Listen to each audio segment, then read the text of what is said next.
Hello and welcome to the Gaming Chronicles. Today we will continue Might and Magic 3, Isles of Terra. So let's fire it up and get it going. Okay, in our previous episode... Oh, I don't even remember what we did. We did stuff, we got gear. I think we used our Fizzbin, right? Yeah, we used our Ancient Fizzbin of Misfortune. Did we go to Castle Blackwind? Was that last episode or the one before? I don't remember. Anyway, let's see. I think I did inventory off screen. I can't remember that either. But anyway, we got some upgrades. Photon shield for Canigum and a photon cloak for Maximus. Plus, I think it's plus 30, plus 40, something like that. What is it on the thing? Is it plus,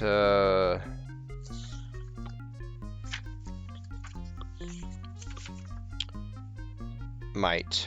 Plus 47. Yeah, so that's very important that our front row has really good might because they're going to need to bash down some doors and walls as we get later into the game that will require might at these higher levels. So anyway, let's make sure we've got all of our temporary buffs. I think we do. Fire, cold, electricity, poison, resist magic. We need... Okay, so as far as resistances go, a quick word on these. So the most important resistances, I guess in descending order, energy resistance is actually the most important for endgame stuff. And then magic and fire and poison, they're kind of all on the same level. Fire, not so much, honestly. There aren't super powerful mobs and enemies or even bosses that do fire that I can remember. Because I think even the Dragon Lord... Does the Dragon Lord do fire? I think the Dragon Lord breathes energy. I can't remember. Let's look at the...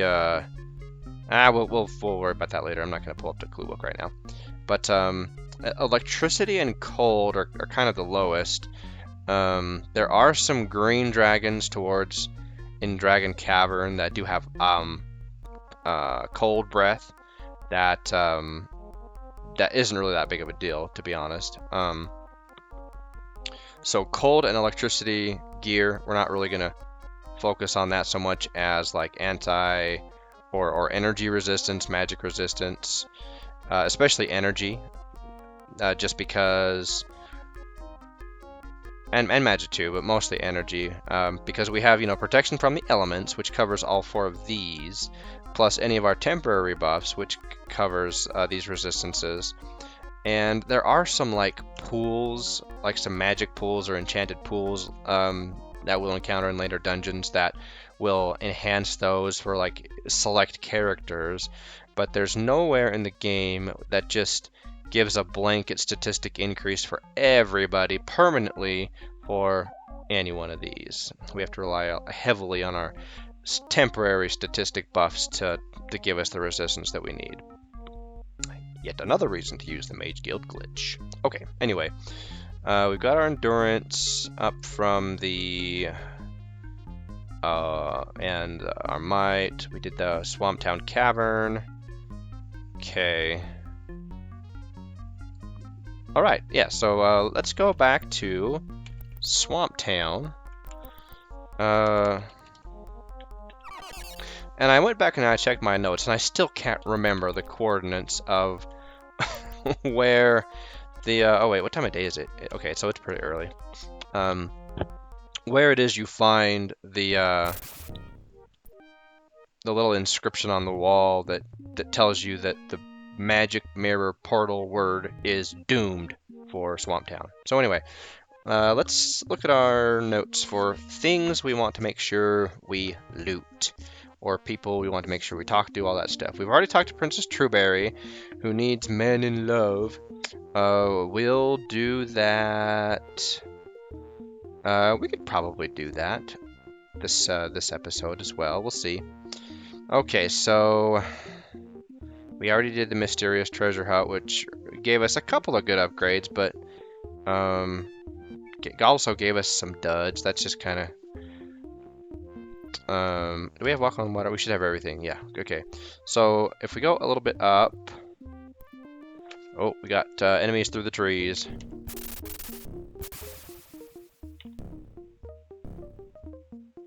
Oh.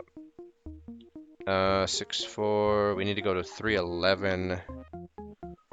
Okay, so 5, 6, 8, 9, 10, 11. Oh, hello.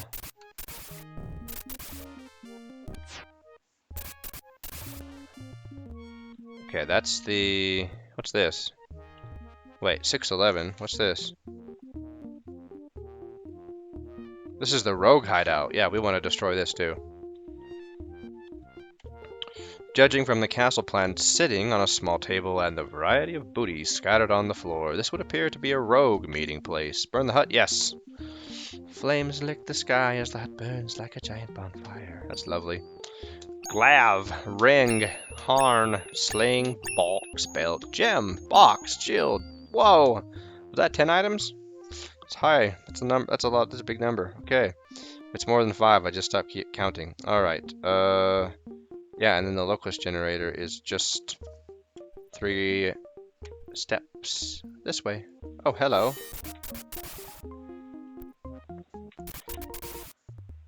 Something is buried in the bog. Dig it up. Yes. You've unearthed a nest of death locust larvae. Burn them. Yeah. Glad that our party enjoys burning stuff so much. Alright. What did we get? Steel ring. Okay, not bad. Oh, gold glaive. Alright. Kind of tempted to switch over. So you have a steel shield. You have a silver grand axe. Ooh, I wonder, will a gold glaive be better than a silver grand axe? Let's give it to her for a minute. Steel ring. Yeah, let's go ahead and equip you with that. Horn of monster finding. Jeez, so worthless. Iron sling. Box of fireballs. Okay, that's just funny. It's like, oh, some of these items. I mean, I think a lot of the game design, I don't know, it just seems like a lot of the intentions were to make the players laugh when they came across whether it was items, whether it was like enemies. I mean, let's talk about the enemies for a minute. Just the fact that let's see, where are we going next? 14-3 and 14-11. Okay, so we just need to shoot over 8 spots.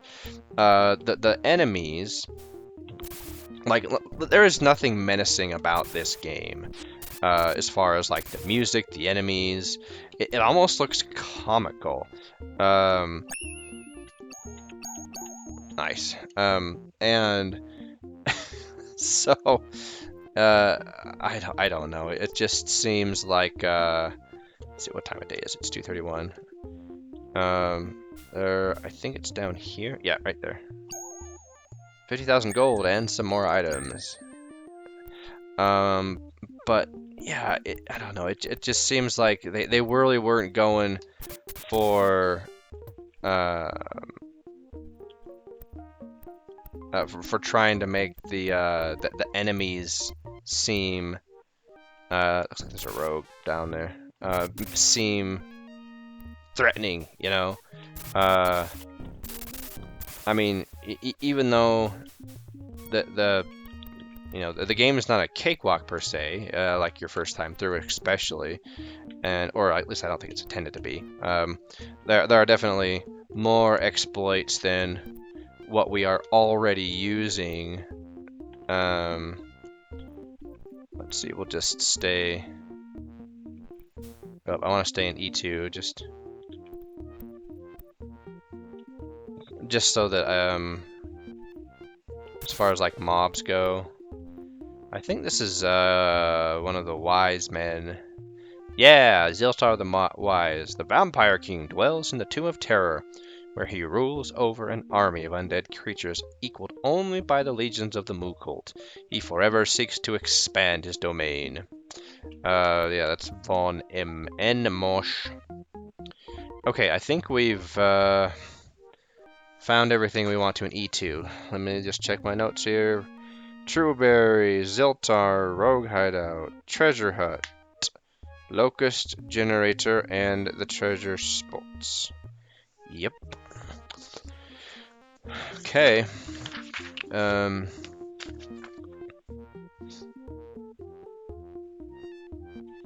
All right, let's move on to E3.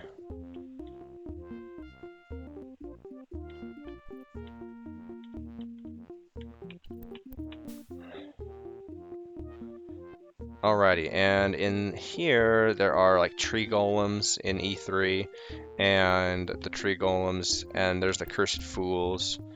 Let's see what time is it. Are they cursed fools, of course? Curse the party. And the tree golems, they target clerics. There's like a part of the lore of this is like that some I don't know. The tree golems I think used to be like people or something. I don't know. I don't remember. But for some reason they're mad at clerics. They don't like clerics. Okay, instead of wandering aimlessly, let's see, where do we need to go? Treasure spot 6, 9, 9, 5, 10, 11, 12, 14. And that's it as far as my notes on this go. Let me look at the oh, let's read Korak's notes. Yeah, how about that? The Evermoors and Shadowmire suffer a special curse. Ah, here we go. An ambitious young cleric once challenged the rule of Greywind the Illusionist, and was exiled to the Evermoors. But even in exile, the young mage's ambitions ran strong, so he was transformed into a tree, in hopes of quenching his thirst for power. Legend says his bitterness ran so deep, it infected the rest of the trees and turned them against all clerics. Okay, so it was a cleric's fault. That's right. Okay, I knew it was in something. So that's interesting. Oh yeah, we've got a couple more things in our quest log. So of course, Trueberry, bring love to her. Icarus, release the spirit of Blackwind, and then power orbs the Zealot. Okay, so we're at 912, and it's only 238, so we can go ahead and go to 1, 2, 3, 4. Oh, hello, tree golems. No, we actually didn't one-shot them. How many, what's their health like? Let's go down to the monster entries. Oh, hello. ST, 150 health. Tree golems wander the swampy land seeking to destroy all clerics, for it was a cleric that created their woeful kind. They are highly resistant to magic.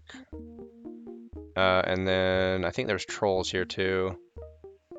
They will always attack dwarves, for it was dwarves who brought ogres into their valley. Okay, so they're mad at dwarves. That means they will always target my ranger. The non-hireling ranger, because my other ranger, a lone wolf, is a elf, right? Yeah. Who else is around here? Shadow rogues, yeah, they're annoying because they poison. And then, oops, that's too much. What else do we encounter? Yeah, Death Locusts, as we've seen, I think it was the previous episode where we ran out of buffs. And, where are they? There they are. They'll disease us. And they are a little resistant to elements, just like so many things. Cursed fools, there they are. Remnants of Blackwind's forces, altered by his evil magic. They hate sorcerers, that's right. And then they leave curses. Alright, those are the mobs we're dealing with today, for the most part. Yep. Okay. E3, 330. 9, 5, there we go. Something sparkles beneath the water's surface. Yes, of course, dive down and get it. Okay, let's go ahead and beacon back to Wildabar.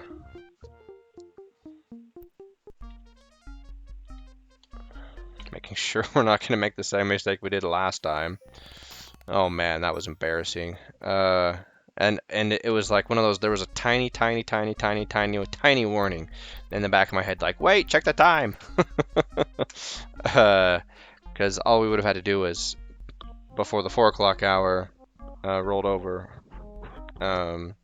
just take one step forward or backwards, and then we would have been fine. But anyway, alas, it was not to be. We had to foobar a little bit so that we could, let's see.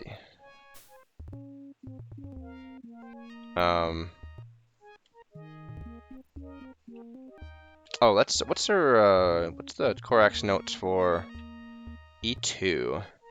The Swampy Isle has become a place of exile where enemies of the more civilized western lands are sent to spend the rest of their days. Didn't we already read this? Shadow rogues that once roamed freely through Evil Eye Forest, robbing travelers on the road from Fountainhead to Wilrabar, were exiled to the small island of the Deathbog. Or wait, maybe it was the ship captain who told us this on our tour here, on our scenic route across the sea. But they now roam freely through the entire swampland. Yeah, we are in the process of removing them. Okay, 6, 9. 1, 2, 3. Oh, hello.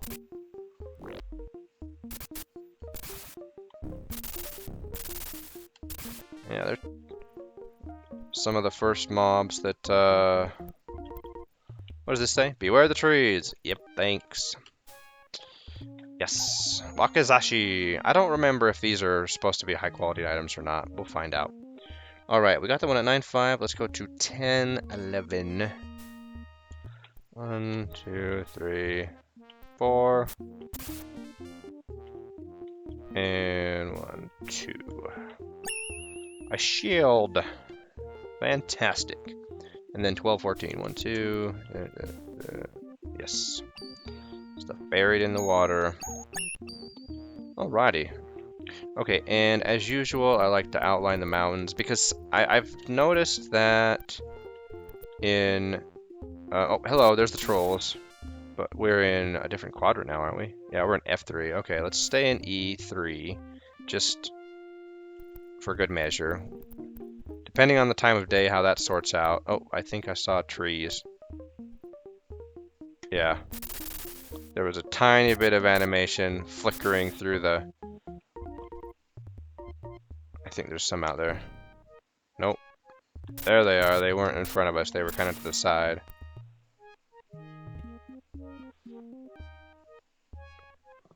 Okay, let me check the map actually to see where else there's mountains. I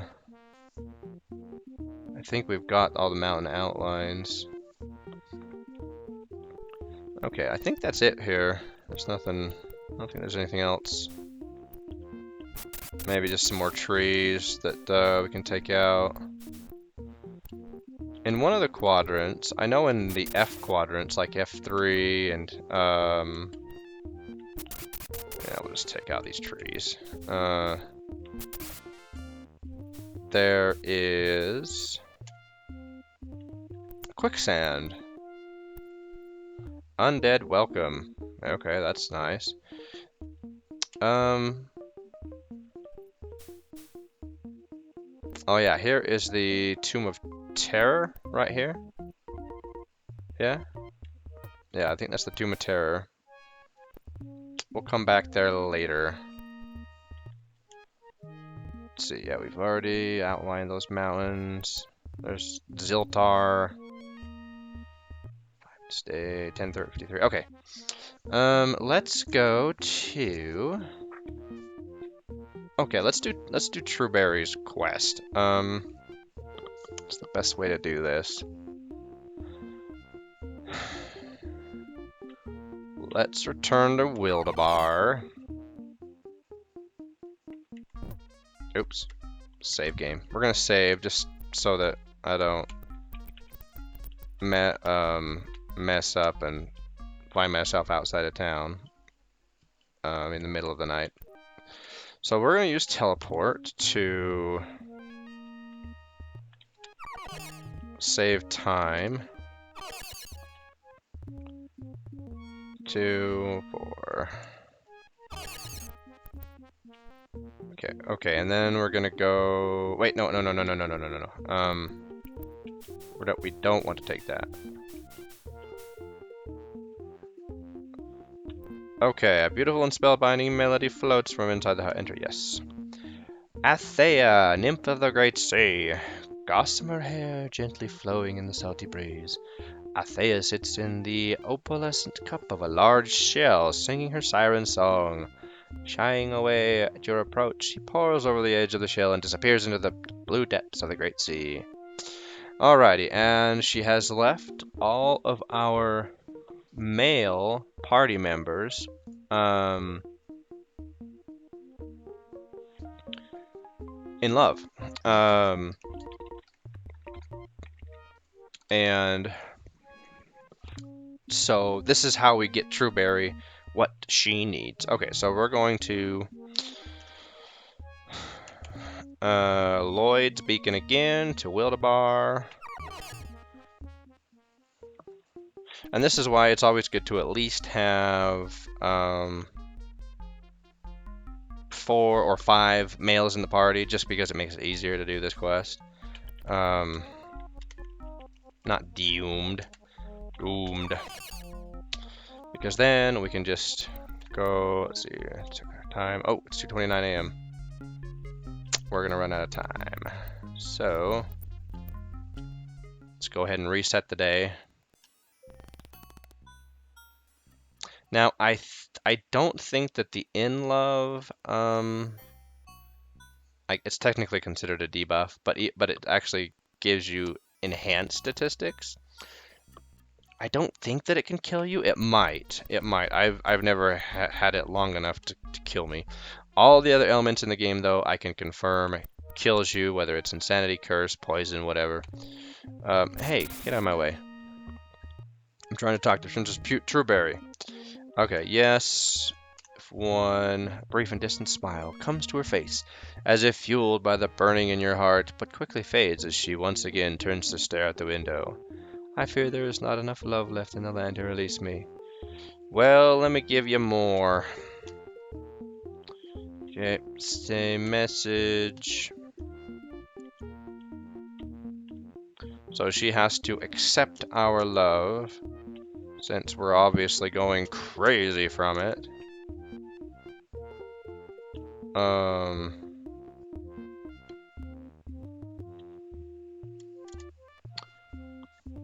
So now...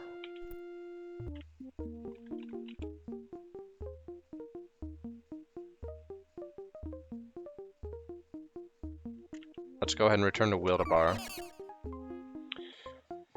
Okay, so that was 2, 4, 6. We can't... Or we need to do exactly 10, so we need to dismiss 2 of our males.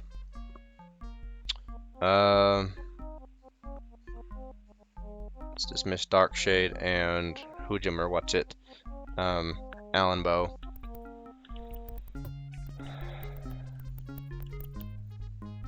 And then we can pick them up on the way back. Let's see. New. Teleport. 9.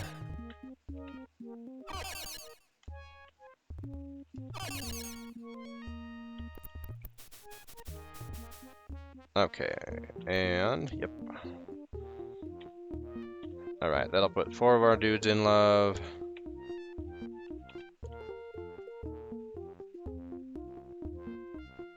Return to Wildebar.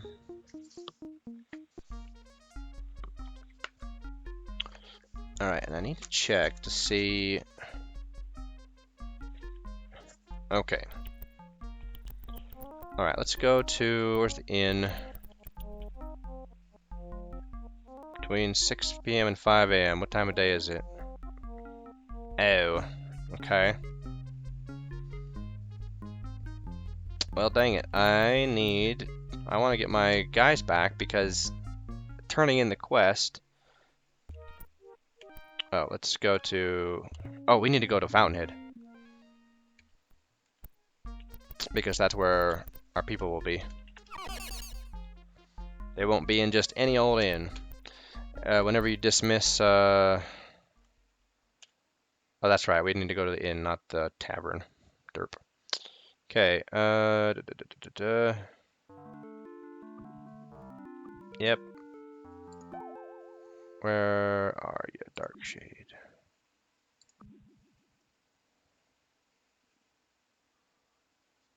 All right. We'll reorganize the party after we've done this quest.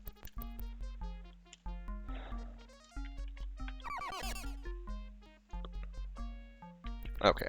Yeah, I was confused why it wasn't letting us in, but I was trying to go into the tavern and not the inn. But anyway, it didn't matter because we had to go to Fountainhead, so let us leave Swamp Town and go talk to Trueberry. Yep, present myself, Sir Cannigan. He just can't help falling in love with you. Maximus, he's a sucker for girls with ebony hair. Brief and distant smile. Okay, one more time. A sudden radiant smile falls across the face of the princess like the rays of the morning sun. For the first time in untold years, she dances around the room with girlish vigor.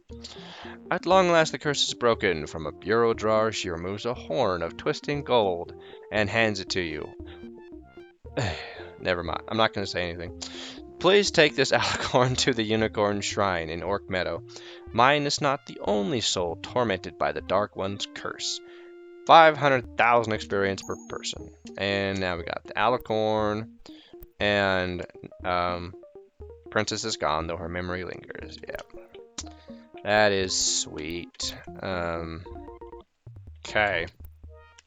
So now we will go to, where's the mirror here? I rarely ever use the mirror in, up here? Can't remember. Oh. No, it's down here. That's right. Is it closest to Baywatch? I think it's closest to Baywatch. Okay. Yes, there it is, right there. Blinding light floods the hut and then vanishes suddenly as it has come. Looking out the door, you see a beautiful white horned steed rear before disappearing into the meadow, followed by chirping swallows. Sparrows sing, "You have returned the relic to its rightful seat. The unicorn may once again safely run and play through the meadow of its birth." 2 million experience. So now it'll be called Unicorn Meadow instead of Orc Meadow, I presume, since all the orcs are dead. Alrighty. Yes, we're going to enter. Okay, so that quest is done. And we have accumulated a fair amount of experience. So the question is, when do we train, right? Well, really, it comes down to... the way I play this is, since I like to, run with temporary buffs throughout, the whole playthrough, just because that's what I like to do. Anyway, it becomes a matter of, okay, do we have, are we to the point in the game, do we need to train because of attacks per round, right? That's what it comes down to. I never really worry too much about survivability, about dying. It's a matter of, okay, can we kill stuff as efficiently and as quickly as possible? Like we saw, the trees were some of the first mobs that it took more than one hit to kill. And so... usually if I can't kill mobs in more than 1 or 2 rounds because I'm either missing or just because they have a lot of health, and this will come later on, a little bit later on. We're not gonna train yet, but we will soonish. But it comes down to number of attacks per round, right? And also speed. How is our speed? Are they attacking before we are? And so forth. That's one of the big factors right now, is the fact that we haven't really encountered many enemies that are faster than us. So even if all we had was like speed on us, and like our four buffs here, I mean these alone are just enormous. That's huge, and we're not even mid game yet. That would alone be enough to just mow over enemies, kind of like what we're doing now. The int buffs, the personality buffs, that's just to help with spell point pools. Luck, that's to just really help with like resisting stuff. I think that's what luck's for. I don't remember if we talked about that before. But yeah, the only time I will really level up or go train is if I'm noticing that, okay, we're not killing stuff as efficiently as possible, or we need to level up because our spell point pools are not as high as they need to be. There might be dungeons where we have to use a lot of spells, and in those dungeons that are coming up, well, the next one, in fact, the Cathedral of Carnage, I believe we're going to need to cast a lot of spells. I think, I can't remember. Anyway, we'll look at it. We'll figure it out when we get there. But yeah, so it's possible that I might train up just because of that. I'll check my notes in detail before we go there, just in case we need to train. But anyway, let's where are we? We're in Baywatch. Yeah, Baywatch, that's the name of the place, right? Yeah, Baywatch. Oh my goodness.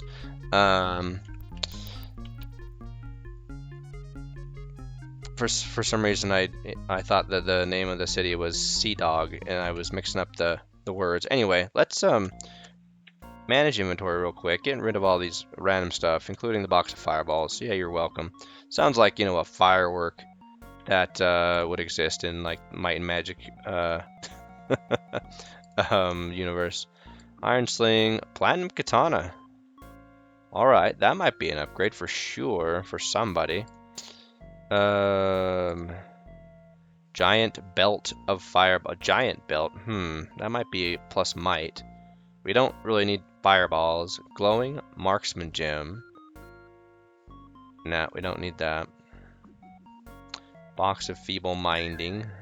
Iron Shield, nope. Thought Leather Armor, nope. Gold Broadsword, that might be an upgrade for somebody. Orb of Deadly Swarms, nope. Let's see, Silver Shield, I believe. Wait a minute. We'll figure that out later. Bronze Ring, bronze, crap. Thought we were done with garbage gear. Scorching Longsword, ooh. That might be a good one. Iron Hammer, nope. Iron Dagger, actually, that might be good for you. Oh, you have a Steel Staff, never mind. If I could find a good offhand, instead of all this nonsense, then it would be, then I could do it in a main hand offhand with my sorcerer, but it's so hard to find a good offhand that either gives you, whether it's armor class or intellect or even speed, just something. Okay, these all might be our upgrades for somebody, so we'll come back to them. Lapis robes, I think that's it that we got. Yeah, and we gave those to you to look over later. Oh, we need to exchange people because people aren't in order. Kinetic Walk. Oh yeah, there we go. Kinetic Wakazashi. That's a good one. Shield of Holy Words. No, we don't need that. Bronze Scimitar. Ugh. Pearl Broadsword. No, that will not be an upgrade. Pearl Katana. And those aren't bad weapons. Gold Spear. Okay, so we've got some stuff to sort through. I don't think the Gold Spear will be an upgrade, actually, now that we have Kinetic Wakazashi and a Scorching Longsword or Broadsword, whatever it was. Anyway, we'll figure that out later. Just want to get rid of the stuff that for sure we're not going to need. Alrighty, so let's go ahead and save our game. And in our next episode, yeah, we're going to go to the Cathedral of Carnage. I think the Cathedral of Carnage is the second dungeon that is like a necessary dungeon that you have to go to. For reasons that we will see. So, until our next episode when we venture in there. So long for now.